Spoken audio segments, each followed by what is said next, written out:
Salut à tous, bienvenue à la Drifterie. Aujourd'hui je suis en mode interview avec Pierre Tixier. Je vais te laisser te présenter en quelques mots. T'as déjà dit mon nom et mon prénom, donc Pierre Tixier. Ça fait peut-être 12 ou 13 ans que je fais du RC Drift.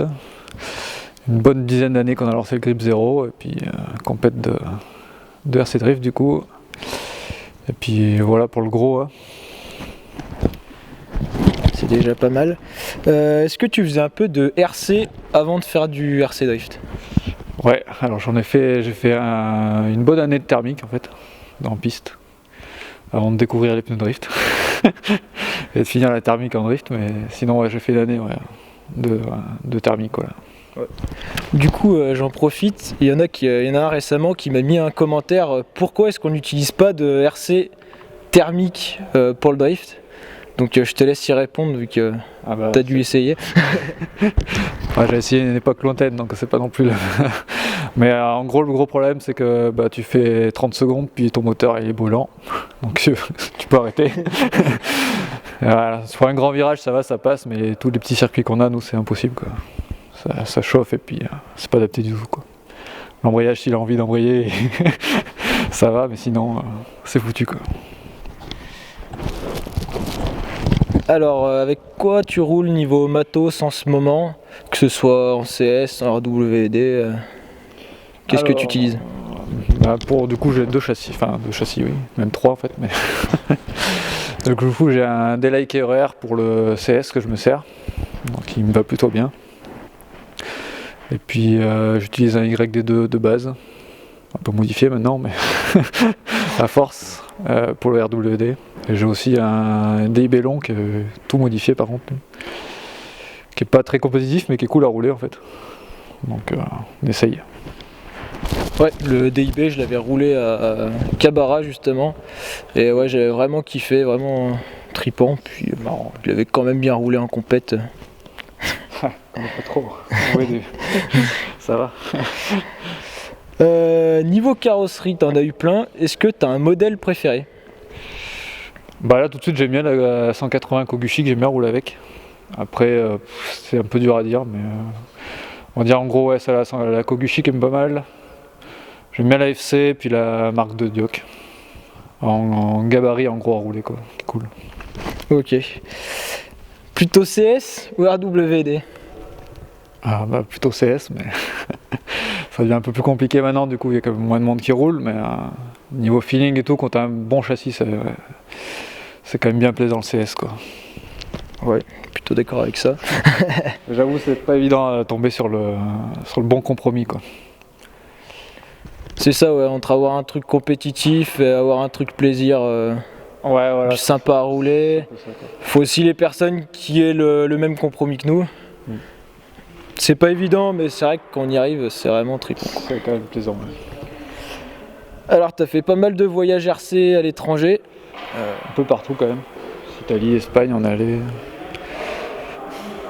Hollande, du coup, ça c'était là. Même au Japon, du coup. Ouais, lequel t'as le plus marqué? C'est le Japon forcément, mais ça c'est sûr. S'il n'y a pas photo. Ouais, justement j'avais une autre question, c'est quoi les différences pour toi qu'il y a entre la France et le Japon? C'est vrai qu'on se compare sans arrêt au Japon. C'est juste le nombre de pilotes en fait surtout quoi. C'est-à-dire qu'à l'échelle c'est beaucoup plus développé que tu vois n'importe quelle piste et c'est 10 fois comme ici quoi, puis c'est pas donc forcément tout est amplifié quoi si tu veux.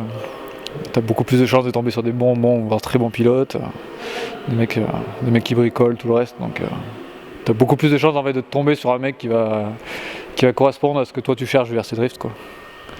Si le mec cherche vraiment la déco, juste le fun comme ça, ou le bidouillage de châssis aussi, parce qu'il y a un peu de tout quand même. Donc forcément c'est plus développé là-bas quoi. Ok. Et à quel endroit t'aimerais aller du coup?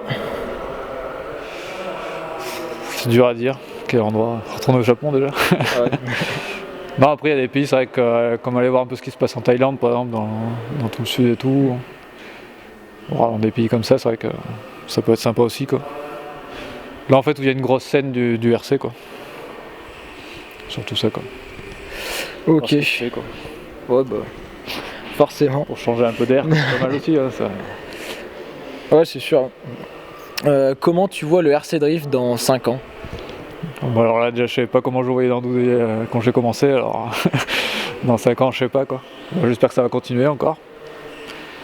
De façon le plus réaliste possible qu'on peut, quoi. Mais surtout le plus fun possible. Ce serait ce qui serait bien, quoi. Ok, on va parler de trucs un peu plus généraux. Est-ce que tu as eu une idole ou quelqu'un qui t'inspire, que ce soit pilote, artiste ou... Alors, pas vraiment, non. À ce niveau-là, j'ai pas d'idole en lui-même, quoi. Après, j'avoue que je regarde pas mal tout ce qui est le drift, j'adore ça, donc je regarde un peu partout. Hein. Pas vous cacher que tous les lives, dès que c'est possible, j'y jette un coup d'œil quand même, quoi. Après, bon, j'ai pas vraiment d'idole, quoi, à ce niveau-là, quoi. Niveau caisse 1-1, t'es plutôt Jap, européenne ou caisse US? Bon, alors moi je vais faire simple, c'est que je m'en fous un peu complet. Surtout ce que, ouais, avec les mecs qui se font plaisir et qui ont envie de rouler, quoi. Après, que le délire soit bon, quoi, aussi, parce que ça peut très bien être japonais et avoir un délire de merde. Donc, des fois, il vaut mieux une bonne allemande. Ouais. Non, après, ça veut rien dire, voilà, moi j'ai pas de préférence à ce niveau-là. Ok, on a parlé un peu des pays pour le drift RC. Pour toi, quel est le meilleur pays ou la scène la plus développée pour le 1-1 du coup? Bah, en Europe, c'est pas dur, t'as Pologne, Irlande où je le vois vite. Hein. Ouais. Après, le Japon, je pense que c'est en train de perdre quand même pas mal, quoi. Donc, je sais pas, c'est un peu dur à dire, quoi. Les US, je sais pas, c'est dur à comparer. Mais... Ouais. Après, pour revenir sur le Japon, je pense que c'est plus que ça se développe ailleurs.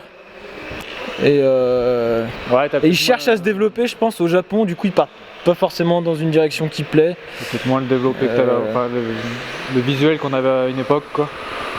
C'est vraiment à une époque, au tout début que moi j'ai commencé, t'avais que des vidéos de là-bas, quoi. Donc même des vidéos de merde d'une training, c'était déjà super cool là-bas, quoi. Aujourd'hui, c'est peut-être un peu moins le cas, quoi. Ouais, je pense que niveau visuel, maintenant, ça va plus être les Américains. Une certaine partie des États-Unis qui va se focaliser sur le visuel sans regarder le côté compète et traction, tout ça. Se le permettre, donc du coup ils se font bien plaisir à ce niveau-là, quoi. Après en Europe il y a quand même une bonne scène pour ça aussi, donc qui revient pas mal, donc c'est bien cool, quoi. Ok. Du coup on va parler un peu du... Aussi, quoi. Ouais. Un bon délire bien stylé, quoi, c'est que ça reste la base du drift quand même, quoi. Donc que ce soit en RC ou en drift à 1 en fait. Ouais, c'est clair. Du coup on a parlé un peu drift RC, drift, maintenant on va parler du Grip Zero, qui est ton gros projet depuis maintenant longtemps, il y en a 10-11 ans. 2007 le premier de toute façon, donc... Ah oui, donc même 12 presque. Donc c'est sans conteste le plus gros championnat RC en France. Maintenant il y a les régionaux en plus. Ouais, on a quelques encore pris un peu pour ça là, donc c'est cool. C'est une vraie institution, même au niveau Europe, c'est pas le championnat le plus largué, loin de là. Bah finalement non. Qu'est-ce qui t'a donné envie de démarrer un tel projet? Bah, c'est qu'à la base, bon, le drift RC se développait en France, on voulait essayer de rassembler un peu les pilotes, quoi.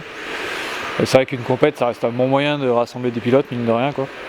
Pouvoir se comparer un peu, mais c'est pas non plus que... Mais bon, quand tu vois un peu, on voyait pas mal tout ce qui était drift meeting de Yokomo, du coup, à l'époque.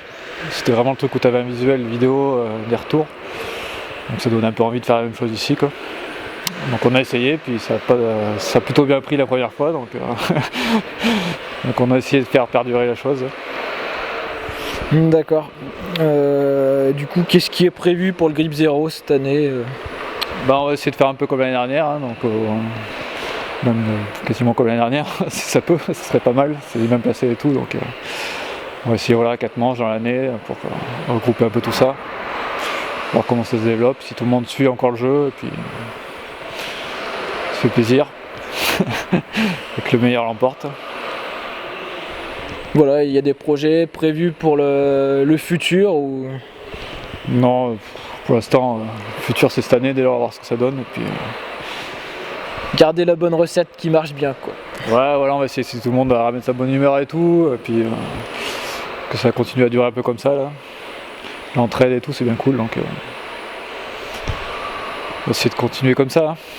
Ouais, c'est clair, ouais. Moi je suis Pas pour. tout le monde, hein, c'est déjà pas mal de boulot, donc Voilà. T'as un petit mot pour la fin? bah, rendez-vous à Léognan, hein. Du coup, c'est devenu un peu le round pour commencer l'année là, du côté de Bordeaux, donc on est bien accueillis et tout, donc s'il y en a qui veulent venir, n'hésitez pas quoi. Même à rien qu'à passer en spectateur déjà, ou juste comme ça pour voir la discipline, c'est un bon moyen quoi. Donc, Ouais, pour parler aux pilotes, découvrir et tout, des fois ça peut donner un bon avis quoi. Ouais, moi à titre personnel, juste je venais de découvrir le RC Drift, j'avais même pas encore ma première RC de montée, que j'étais allé voir le grip 0 de tir. C'est vrai que on se rend compte de plein de choses. Oui, Je me suis rendu compte du côté humain, c'était pas plein de stands, plein de trucs fermés. Et ouais, ça donne super envie quoi. On se rend compte vraiment des carrosseries aussi, c'est pas que des images, on les voit en vrai. On fait, ah ouais, les mecs ils sont. La discipline un peu mieux, c'est vrai que des fois c'est pas plus mal que de chercher pendant des heures sur internet. Tu tapes 1 heure de route, tu viens parler avec les pilotes et puis tu repars au final tu sais ou tu sais pas ce que tu veux. Mais généralement tu sais ou pas que tu aimes la discipline quoi, on va dire. Ouais c'est ça, ça donne un super bon rendu. Puis n'hésitez pas à aller parler, hein, même si vous venez sur place, restez pas dans votre coin. Ouais voilà, bon, forcément si c'est juste avant les qualifs, il faut avoir un battle, le pilote il est un peu stressé donc mine de rien, donc c'est pas le meilleur moment, mais le reste du temps il n'y a pas de soucis. Ouais. Voilà. T'as des remerciements ou... Merci à la Driftery. Alors après ça fait toujours plaisir d'avoir quelques petites vidéos comme ça. Qu'on se fait chier organiser, du coup avoir un peu de retour, des photos, des vidéos, c'est toujours sympa quoi. On faisait pas mal au début, ça s'est un peu perdu après, puis là ça revient tout doucement donc c'est cool. Ouais bah merci à toi pour toute l'orga depuis des années, franchement c'est le truc qui fait le plus marcher le RC Drift en France, ce qui fait que certains qui arrêtent reviennent au RC Drift aussi par les GZ et ça fait garder les gens au RC Drift, ça donne une raison de se bouger le cul aussi, de savoir qu'il y a la compète, qu'on va aller voir tout le monde. Ouais. À la prochaine. Salut.